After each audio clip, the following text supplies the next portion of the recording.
Hello and welcome to this great investors edition of Wealth Track. I'm Consuelo Mack. The world of hedge funds is mostly a secretive world of investors who choose to remain very private. Well, this week we are talking to a hedge fund investor who is taking a different approach. Andrew Lowe is actually sharing some of his hedge fund strategies with regular investors. In 2008, his firm Alpha Simplex Group introduced a mutual fund, the Natixis ASG Global Alternatives Fund, that seeks to replicate the return and risk characteristics of a diversified portfolio of hedge funds. Andrew Lowe is one of the up-and-coming stars of the investment world. He is also a finance whiz, a highly regarded professor of finance at MIT Sloan School of Management and director of its Laboratory for Financial Engineering. He is a longtime student of investor behavior, tapping into neuroscience and cognitive psychology to better understand how investors make financial decisions. He also wears another hat as the founder and chief scientific officer of Alpha Simplex Group, an investment management firm that runs hedge funds.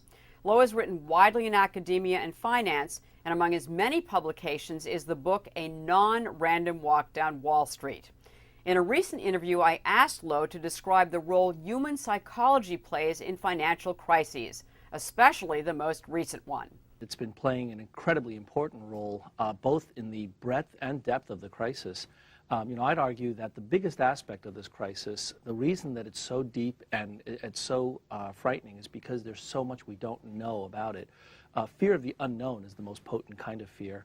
And so what I've been trying to do, my colleagues and I in academia, is speaking at a number of different forums to try to give people a sense of what happened, how did it happen, and what we might be able to do to at least deal with future crises like this.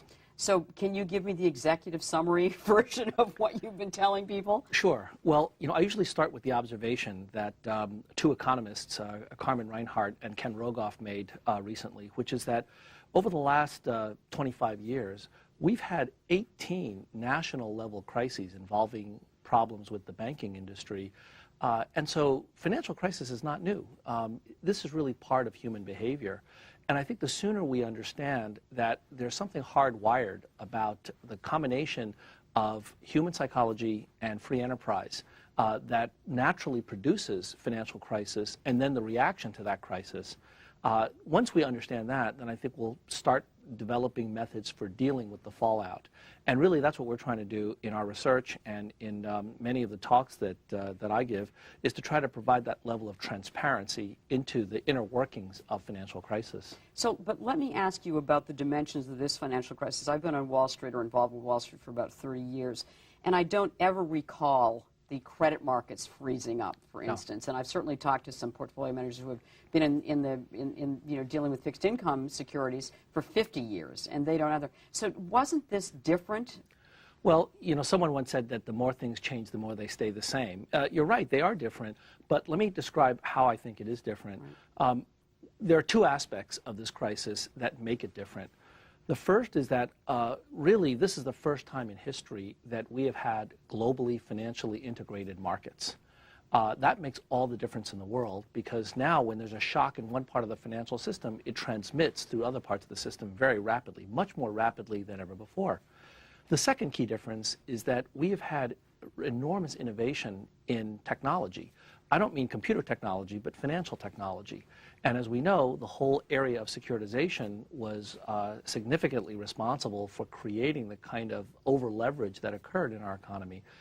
The combination of this technological innovations in financial securitization and the globalization that brought the power of global capital markets to bear on mortgages and other asset bubbles created an unprecedentedly large bubble.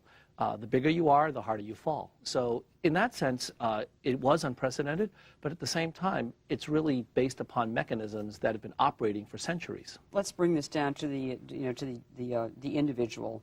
And there's something called the efficient market theory that you know extremely well, and you wrote a book called A Non-Random Walk Down Wall Street. So first of all, how inefficient is the market? And for individual investors, how can we invest in a market that's much messier than we've been taught it is? Well, that's a great question. That's the $64 trillion question, I would argue. I think that there has been a great deal of advances in our understanding of financial markets. You mentioned the efficient markets hypothesis, which says that prices always and everywhere fully reflect all available information. And for typical investors, that message means put your money in index funds, Exactly. Don't worry about it. But the fact is that the financial landscape has changed a great deal over the last several decades, and in particular over the last several years. And so that message of diversification, keeping costs low, and not trying to out-forecast the forecasters, those messages are still correct, but they're incomplete. And the reason they're incomplete is because they don't take into account the globalization impact that we've seen over the last decade. So, for example, it is true, based on my research, that you can forecast stock markets to some degree. Stock markets are not random walks. But it's very difficult for the individual investor to take advantage of that because they're competing with large institutions with multi-million-dollar technology budgets and PhDs that have been trained to make these kinds of forecasts. So what the individual investor, I think, could take away from this is that while there are cases where markets act crazy and they're not efficient, that it's going to be very difficult for them to get actively engaged in taking advantage of those inefficiencies, which is why I would still focus on the good old message of diversification, but now diversification more broadly defined. And let's talk about that, because I know that that's one of the hallmarks of what you've been saying, is that there's a new definition of diversification. It's not your grandmother's diversification. So what is the new definition of diversification that we as individuals can follow? Well, it really has to do with asset classes as opposed to the number of securities in your portfolio. 30 years ago, a well-diversified portfolio was probably 100 stocks and a few bonds. And U.S. stocks at that. That's right. For that matter. Exactly. And little by little, we've made advances. So at some point, we went international. At some point, we decided to focus on style, value versus growth. At some point, we looked at market cap, small cap versus large cap. All of those different kinds of portfolios lost money last year, 2008. And so now we have to focus much more broadly on different asset classes. Commodities, currencies, tips, real estate. Most people actually have a very large investment in real estate. In their home. Exactly. And it is an investment that has to be managed and thought of as an investment and balanced and counterweighted with other kinds of securities. Now, I have felt extremely frustrated when I'm doing Wealth Track is to recognize that some of the the great investors who have some of the best long-term track records, especially in the value mutual fund space, just have gotten creamed over the last 3 years. And my feeling is that maybe the long-only model is really obsolete. What is it obsolete? Well, I think it is. I think that the long-only constraint imposes a very severe disadvantage on individual investors, an unfair advantage, frankly, at this point.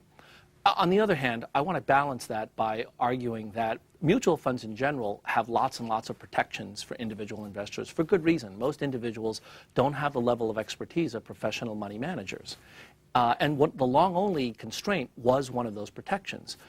Left to their own devices, I'm sure that there are cases where you have inappropriate short selling that could create great risks for individual investors that they're not capable of handling. But I think that going forward, because we've made considerable progress in financial innovation, there are a number of responsible and reasonably safe methods for shorting that provide investors with some protection on the downside. And that really is the purpose of short selling. It's to provide protection on the downside. So I think that over time, as investors become more sophisticated, and I would argue that all investors should spend more time thinking about their portfolios, watching your show, and making sure that they understand the ins and outs of proper investing, that when they develop that expertise, I would argue that they should be allowed to take advantage of some of these short positions. So it's really up to us to build a portfolio that instead of going to a mutual fund and just figuring this is going to be a long-term investment, and eventually, even with a few down years, it's going to pay off, which again is what we've been told as one of the investing truisms, that it's kind of up to us to have, for instance, a small portion of our assets in a short fund, or something that it's really up to us rather than to reject the long-only mutual fund model. That's right.